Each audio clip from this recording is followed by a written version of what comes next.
کہ اللہ تعالیٰ نے میری امت کی 2 جماعتوں پر جہنم کی آگ کو حرام کر دیا۔ ایک وہ جو ہندوستان کے خلاف جہاد کرے گی،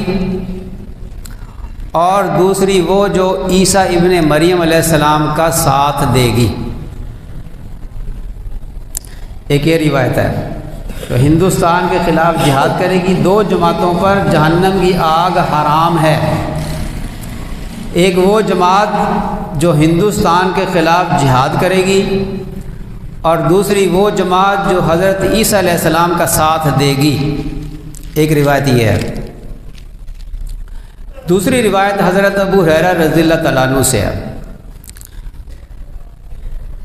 اس میں فرمایا کہ میری امت کی ایک جماعت ہندوستان کے خلاف جہاد کرے گی،